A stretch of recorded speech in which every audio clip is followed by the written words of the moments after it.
네, 여러분 반갑습니다. 네, 금강경 전 시간에 이어서 178페이지 상단에 볼까요?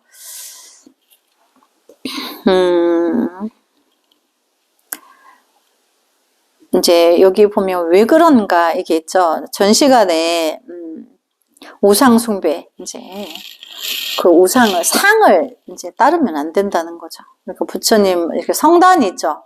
절이 있고 불상도 있고 탱화도 있고 있는데 우리가 거기를 보고 절을 하고 그 앞에서 어떤 의식을 하죠. 그래도 그 의식 속에서의 보이지 않는 세계에 그 지작용을 하는 거지. 그 상은 성상의 모습으로 만들었을 뿐인 거지. 본질은 깊은 내 안에 그 이제 명상 속에서 그 어떤 세계를 작업을 하는 거예요. 왜 그런가? 만약 비법상을 갖는다면 아상, 인상, 중생상, 수자상에 집착한 것이기 때문이다. 그러므로 마땅히 법을 취하지도 말고 법 아닌 것도 취하지도 말아야 한다. 근데 여기에 대한 해석을 볼까요? 여기서 반복해서 설명하고 있는 것은 이렇습니다. 공이라는 그것은 옳지 않다. 그건 불법이 아니다. 유에 집착하는 것도 불법이 아니다. 비공, 비유 또한 옳지 않다. 즉공, 즉유 또한 불법이 아니다. 아주 어렵습니다. 그러므로 진정한 불법은 능단, 금강, 반야, 바라밀입니다. 도를 깨치기 위해서는 진정한 지혜가 필요합니다. 그러니까 모든 분별을 최고라는 그 분별도 내려놔야 된다는 거죠. 그러니까 아상, 인상, 중생상은 어차피 내가 불법의 진리의 말씀에 내가 감화가 되어서 믿음이 생겼는데 그 순간은 내가 아상, 인상, 중생상이 없다는 거예요. 그 자기 안의 불성과 진리와 모든 사람은 불성을 갖고 있기 때문에 부처님의 진실한 말씀을 듣게 되면 업이 그다지 가벼운 사람은 다 알아듣고 믿음이 생긴다는 거죠. 근데 거짓말이라고 못 믿고 못 믿으면 자기 업이 중하여서 믿지 못하는 거죠. 그런데 이제 결국은 이제 상에 집착하지 마라 이 말인 거죠. 참됨과 참되지 못함. 부처님은 또 아주 거리낌 없이 이것이 무슨 이치인지를 말해줍니다. 그러므로 법을 취해서도 안 되고 법이 아닌 것을 취해서도 안 된다라는 겁니다. 진정으로 불법을 배우기 위해서는 상에 집착해서 안 되며 상에 집착하지 않아도 안 됩니다. 이건 정말 어려운 일입니다.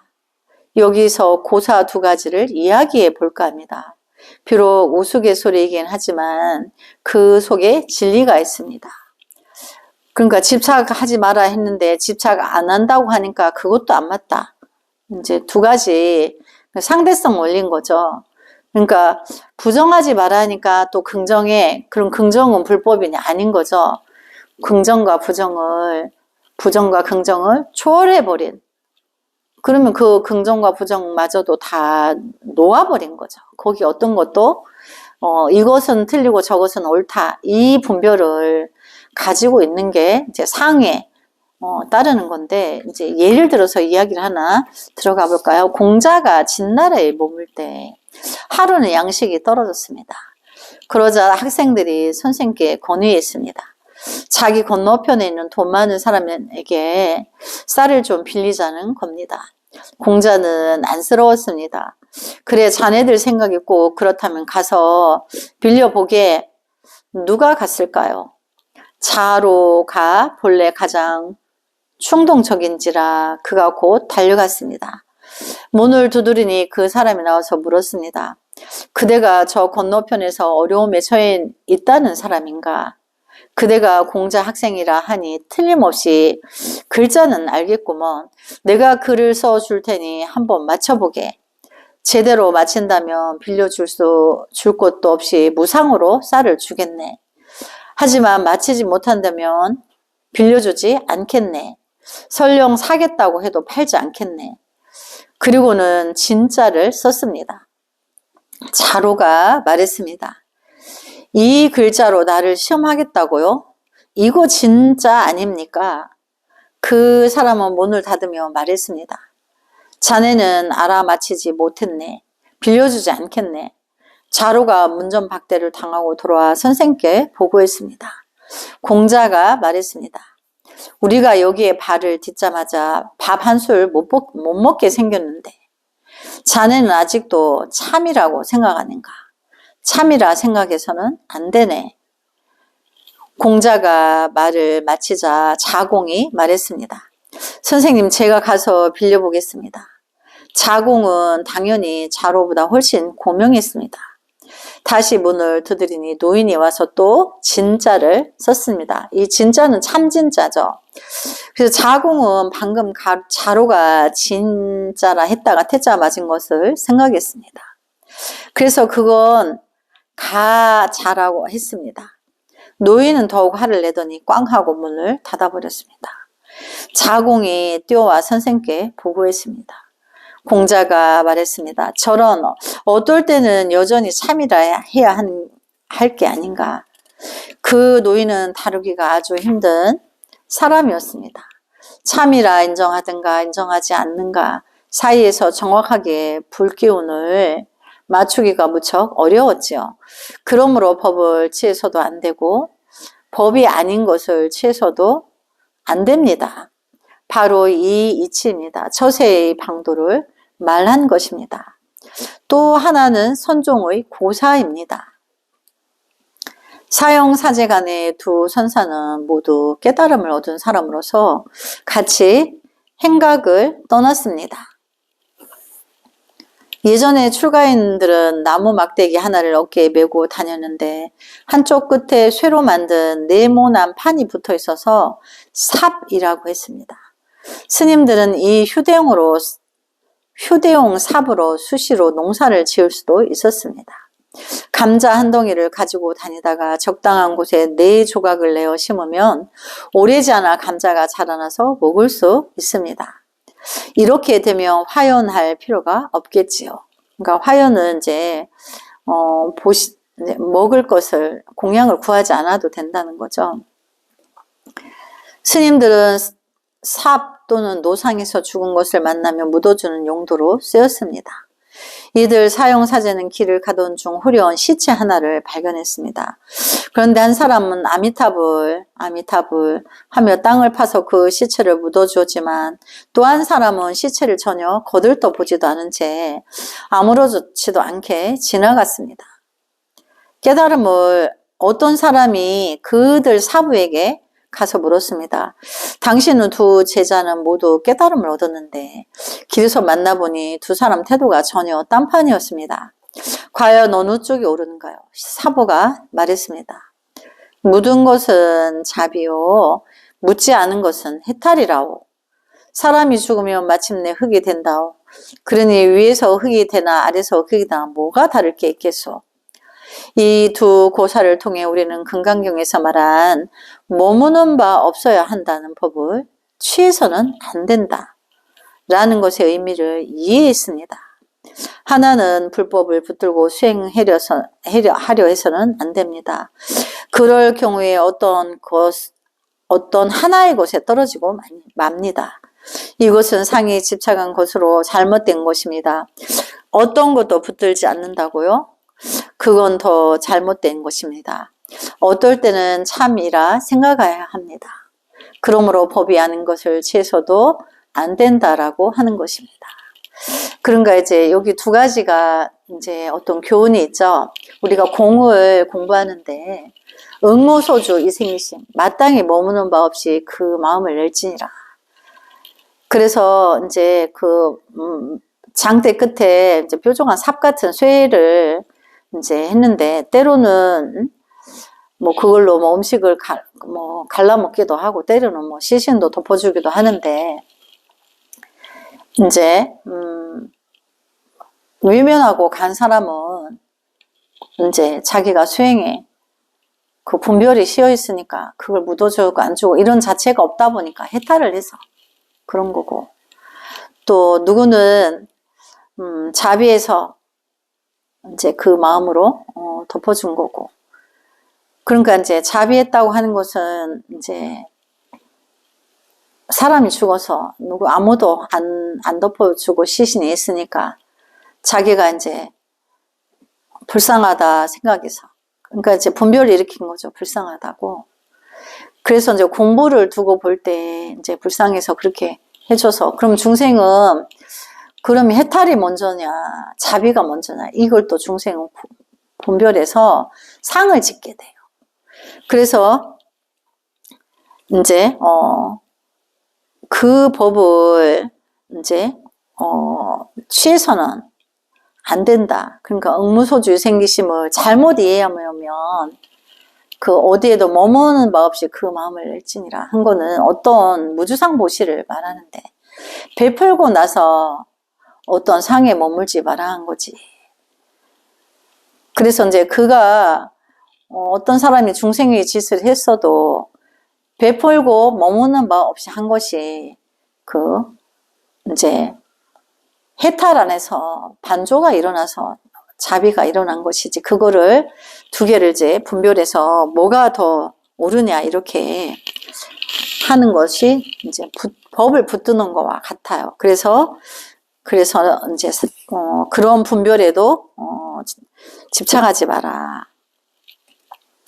그래서 어느 곳이 피안인가 한번 볼까요? 이런 뜻에서 요래는 항상 말한다. 그대들 비구는 내 설법이 뗏목의 비유와 같다는 것을 알라. 법도 버려라 하거늘 하물며 법이 아닌 것이랴. 그러니까 이제 부처님의 어떤 공부하는 이들의 그 법에 대해서도 때로는 버려야 되는데, 법 아닌 것은 더더욱 집착하지 마라. 이제 이런 뜻인데, 설명을 볼까? 이달약은 아주 중요합니다.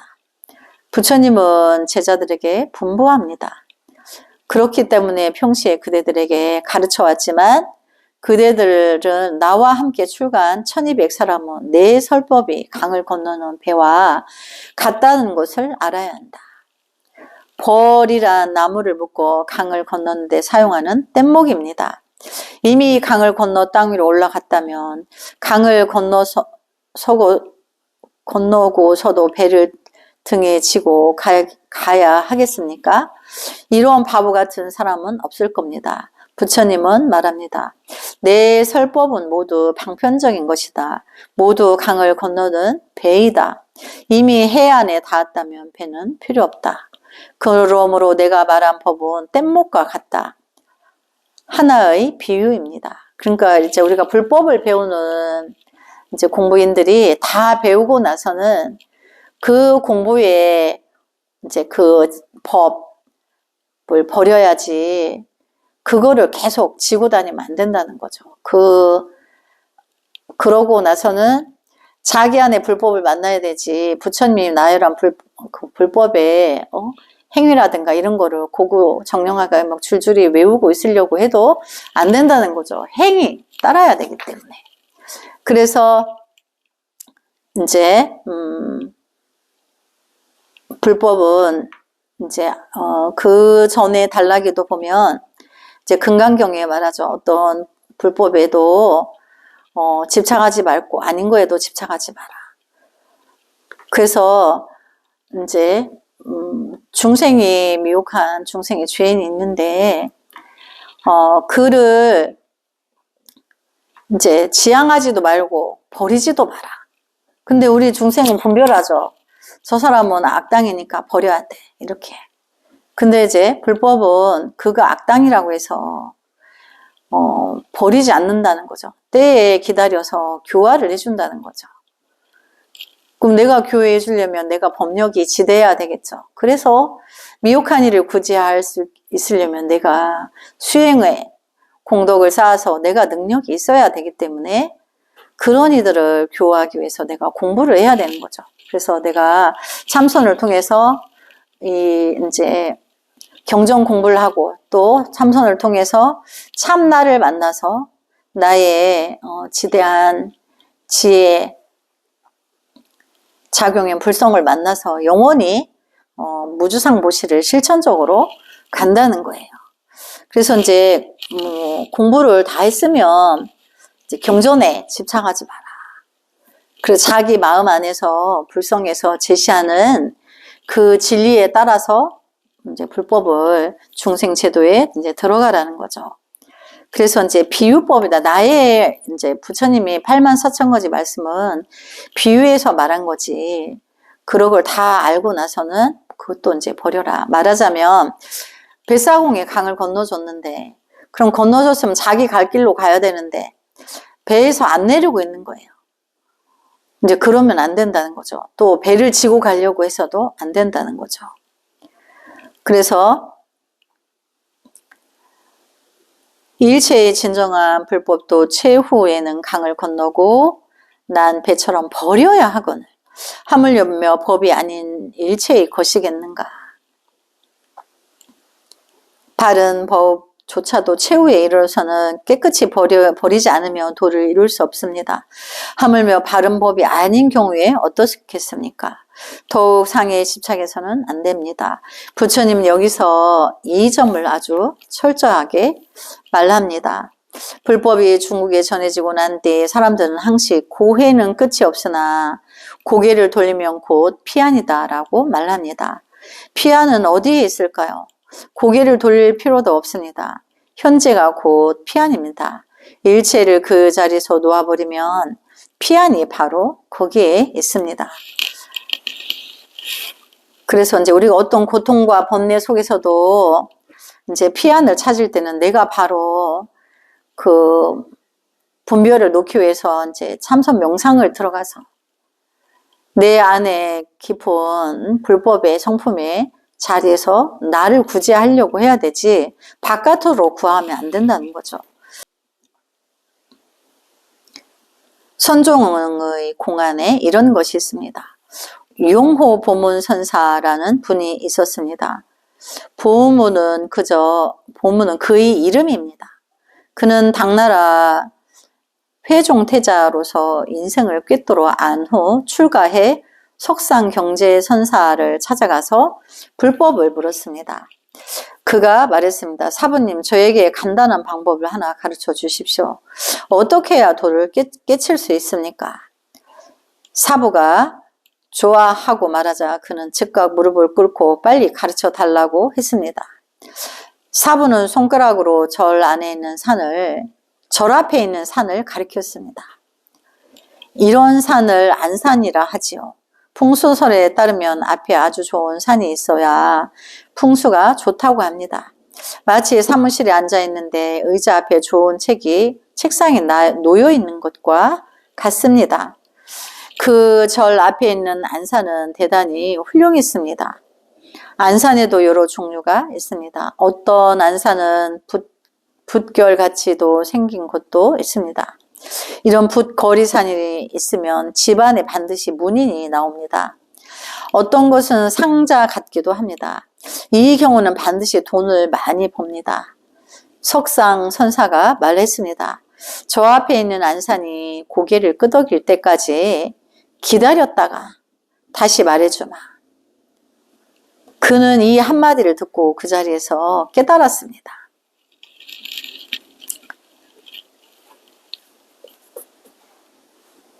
그러니까 이제 사부에게 간단히 한 가지 가르쳐 달라 하니까 저 안산이 고개를 끄덕일 때까지 기다리라 하니까